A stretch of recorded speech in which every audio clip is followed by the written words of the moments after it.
Salom, hurmatli talabalar hamda Digital Academy obunachilari. Sizlar bilan yana virtual ko'rishib turganimizdan bag'oyatda xursandmiz. Demak, bugun biz IT mutaxassisligini 3-darsini boshlaymiz. Bundan oldingi darslarimiz sizlarga ma'qul bo'ldi degan umiddamiz. Harakat qilyapmiz. Birozgina o'zimizni kattalashtirib olamiz. Har ehtimolga qarshi. Xo'p, oxirgi marta biz sizlar bilan o'rganadigan narsamiz nimalardan iborat edi? Ya'ni WinR bilan MCconfig'ni ko'rib chiqqan edik. Va bu darsimizda davom ettiramiz va undan oldin kichik bo'lgan lifehacklar bilan sizlarni xursand qilmoqchiman. Demak, lifehack birinchi. Har doimgidek kompyuterimizda papkalar ko'p, disklar ko'p.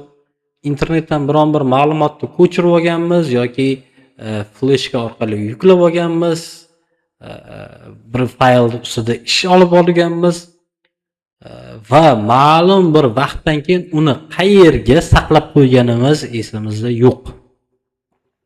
Yoki ikkinchi tilda aytganda kompyuterimiz biz haqimizda kompromat yig'adi. O'sha kompromatni sizlarga ko'rsatib o'taman. Qanday qilib qayerda yig'ilishini.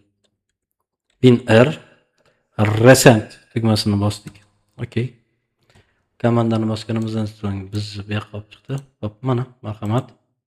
O'ng tugma sortirovka deganda mana data изменения.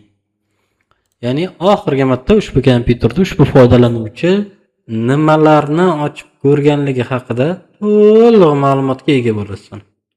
Bizdagi oxirgi ma'lumot qachon ekan? Xo'p, yanvar, oktyabr 17-dekabrda qolingan ochilgan papka hali turibdi ekan mana. Marhamat. Ko'rib olishimiz mumkin bo'ladi. Bu degani nima? Kompyuterimizdagi har qanday ochilgan fayl yoki papka bu yoqda qolib ketar ekan. O'shaning uchun ehtiyot bo'lamiz azizlar.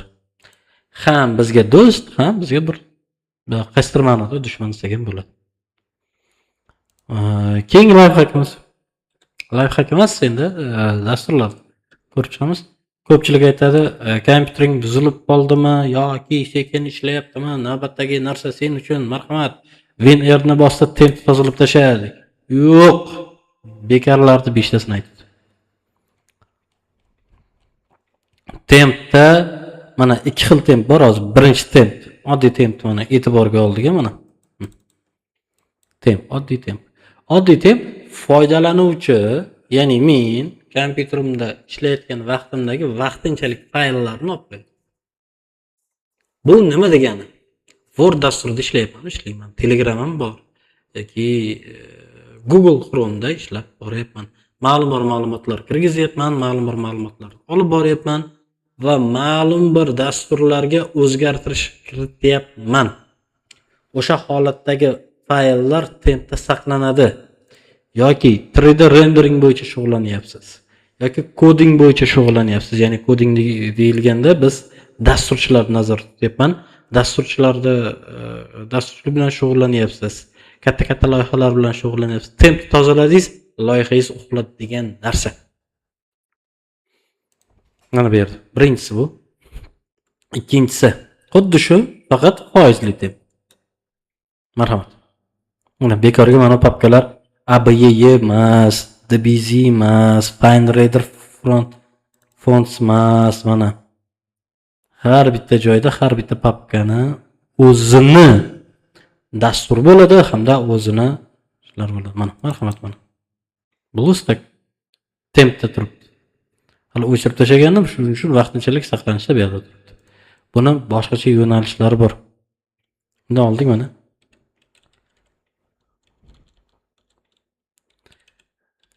Clear Magara. Uzr, hozir ko'rib chiqamiz yana. Mana Clear Magara. Imloviy xato bo'lganligi uchun mana marhamat. Okey. Mana o'zi tozalaydi, o'zi qaysi birini olib qolishni, qaysi bir kerak emasligini o'zi hal qiladi, tizimni o'zi. Marhamat mana bizga chiqarib berdi.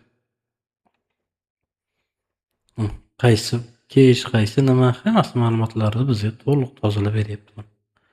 Ko'rsatib beryapti. Временный fayl xohlasak o'chiramiz, xohlasak o'chirmaymiz. Marhamat. Bunaqa katta narsa ham kerak emas bizga.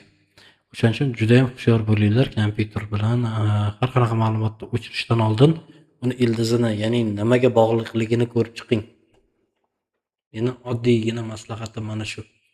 Biron bir narsani o'chirib tashlayapsizmi, aniq bilib oling, aniq kerak emasmi bu fayl yoki ushbu fayl o'chirmoqchi bo'lgan faylingiz boshqa dasturga yoki faylga bog'lanib qolmagan.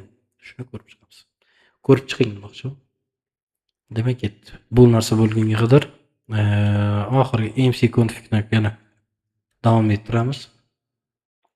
Mana e'tiborga olishingiz mumkin. Обычный запускda mana turibdi. Diagnostik запуск. Turibdi servisda oxirida turdik. Xo'p, svойства brauzeri. Svойства brauzeri nima? Ya'ni brauzerimizning Internet Explorer, ya'ni aniq mana shu brauzerning sozlanmalarini kelib chiqaradi. Brauzer deganda ko'pchiligimiz hayolimizda nima keladi? Google keladi sirasi. Ya Google yoki Yandex. Azizlar, qidiruv tizimi bilan brauzerni ajratib olaylik. Ya'ni bu nima degani? Qidiruv tizimi nomi bilan aytib turibdi. Sizga qidirib topib beradi ma'lumotni. Brauzer bo'lsa internet surfing. Surfing nima? Dengizda ko'p shug'ullanadiganlar biladi. Bitta sport turi hisoblanadi surfing. Oddiy tilda, jaydari tilda aytganda, internet olamida suzib yurish, internet sahifani ochish, ma'lumotni yuklash yoki yuklab olish vazifalarni bajarib beradi brauzer. Faqat Google emas, boshqa brauzerlar ham bor, juda ham ko'p. Bu brauzerlar haqimizda keyingi darslarimizda ko'rib olishingiz mumkin, lekin juda ham katta va keng mavzu bo'ladi. Va biz darslarimizga aktiv qatnashib boradigan bo'lsangiz, biz Google'da faqatgina uchebni, ya'ni o'qish jarayonida foydalanamiz, lekin ammo boshqa brauzerlardan ko'proq foydalanamiz va u brauzerlarning foydalilarini sizlarga tushuntirib boramiz. Demak, mayli zapisk qilib ko'raylik. Marhamat. Безопасность полностью turibdi. Oxiriga ko'chirib qo'yadigan bo'lsak, безопасность. Ya'ni aynan internet brauzerimizdagi xavfsizlik sozlanmalarini ko'tarib qo'yapmiz. Marhamat. Nima qilib qo'yib bo'lsak, sredniy tursa yaxshi bizga. Oxiriga ko'tarib qo'yadigan bo'lsangiz, umuman mentalitimizga mos bo'lmagan har qanaqa kontent turlarini yoki noqonuniy kontent turlarini sraz bloklaydi. Shunisi bor. Ozginagina shubha bo'lsa-da, bu kinoni yopib tashlaydi. Ya'ni siz onlayn kinoteatrlar ko'ra olmaysiz. Bu ishni biz nima qilamiz? Piratsiya, ya'ni qaroqchilik yo'llari bilan olingan kinolarni ko'rishga harakat qilamiz. Tekin, chunki o'sha brauzerlarda ham blok qilib tashlaydi. Konfidensialность, ya'ni maxfiylik darajasi. Sayt. Mana, marhamat. Saytlar qo'shib qo'ysak bo'ladi. Дополнительно mana hamma xavfsizlik sozlanmalarimizni alohida sozlab olishimiz mumkin bo'ladi. Okay. Chiqib o'tirmaymiz. Konfiguratsiya IP protokoli. Bu joyda bizda IP bilan bog'liq, ya'ni internet sozlanmalari bo'lsin, bu internet olamidagi MAC adreslarimiz bo'lsin yoki internet olamidagi internetdan foydalanishimiz uchun kerakli bo'ladigan barcha ma'lumotlarimiz shu yerda turibdi. Men qisqa qilib aytdim. Ko'pchilik hate qilishi mumkin. Voy, bunaqa emas-ku, bu bunaqa-ku deb. Yo'q, bu keng mavzu. Shunchaki qayerdaligini bitta yuzadan sizlarga tushuntirib boryapman va keyingi darslarimizda ko'p takrorlayapman, lekin keng qilib ochaman.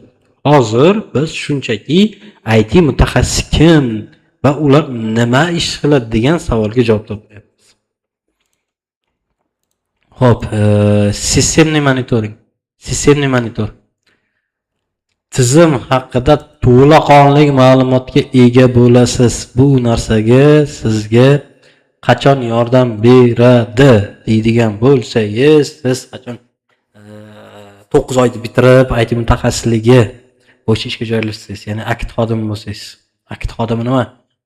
Axborot va kommunikatsiya texnologiyalari bo'yicha bosh mutaxassis sanaladi.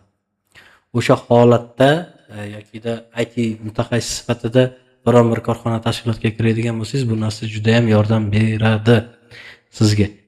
Oddiy qilib aytganda, kompyuterimizni yurak urishini mana EKG'sini chiqarib beryapti har bitta daqiqada mana. Marhamat. Ko'rib turishimiz mumkin bo'ladi mana. Gruppa asobiy eng bizga kerakli bo'layotgan narsa sistemada uni ochib bemalol ichini to'g'rilab chiqsak bo'ladi. Zaxvat fayl, raster.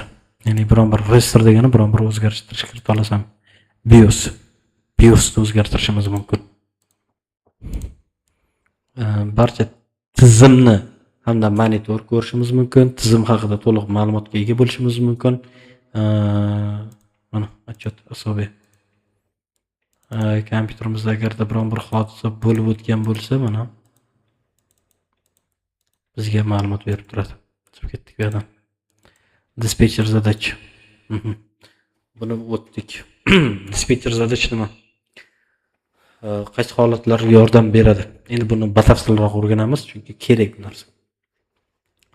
Demak, dispetcher zadaч kompyuterimizda ayni paytda qaysi dasturlar, qaysi driverlar, nimalar ishlayapti va qaysi dastur yoki driverga qancha resurs ajratilganligi va resursdan qanchalik foydalanayotganligi haqida to'liq ma'lumotga ega bo'lamiz. Ya'ni aytaylik, Word tashlab tursangiz qotib qoldi.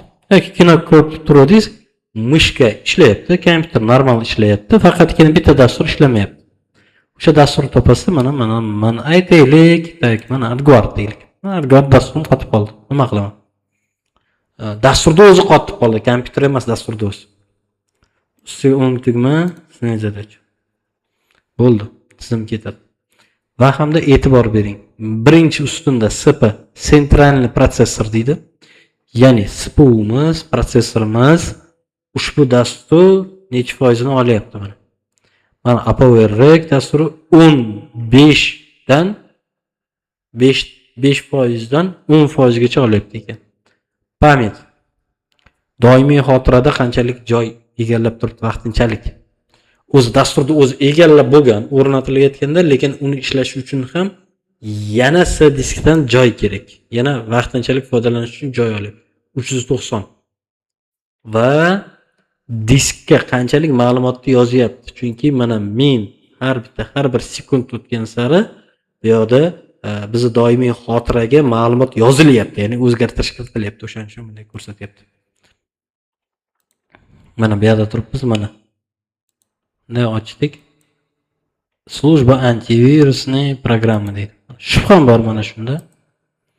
Nima qilaman? Открыть расположение fayli qilamanda. Xo'p, открыть расположение fayli qo'ygandan keyin yuqoriga qarayman. Menga shubhali tuyuldi ushbu dastur va dasturni men ochib ko'rdim. Va dasturni ochib ko'rganimdan so'ng bu yerda ma'lum bo'lyapti, mana lokalniy disk, program data, Microsoft Defender, ya'ni bu Microsoftning himoyachisi, antivirusi desak to'g'riroq bo'ladi. Mana marhamat. Platforma va hamda mana shu ekan. Ya'ni ishonchli manba. Men bunga tegmayman, chiqib ketaman. Demak, normal holatda ekan bu. Mana bu. Ikkinchi oynasida kompyuterimizda o'sha biz bundan oldin ko'rgan tizim monitoring sistemani qisqacha variantini ko'rib chiqyapmiz. Tushuntira oldimmi? Qisqacha variantini. Sentralniy protsessorimiz qancha joyda egallagan, pamyat. Bu tezkor xotira. Tezkor xotiraning necha foiz? 62% band. SSD M.2 ga ikkita SSD bor, o'shaning uchun mana ko'rsatyapti. Ethernet degani bu simli internetimiz. Agar Wi-Fi bo'lsa, Wi-Fi chiqib qoladi bu yerda. Hamda ishlash tezligini ko'rsatyapti. Bu maksimalni 100 kilobit deyapti. Yo'q, bizda megabit. Bu yerda hali hech qanaqa ma'lumot o'yin almashmagani uchun ko'rsatmayapti. Tak mana Ethernet 2. Grafik protsessor. Ya'ni video kartamiz. Yo'q, o'zini video protsessori qanchalik ishlayapti ko'rsatyapti. Mana bu yerda bo'lsa bizning protsessor video kartamiz qanday holatda ishlayotganligi uni issiqlik gradusi mana har bittasiga e'tibor beradigan bo'lsangiz mana ikkitasida grafik bu juda ham muhim narsa.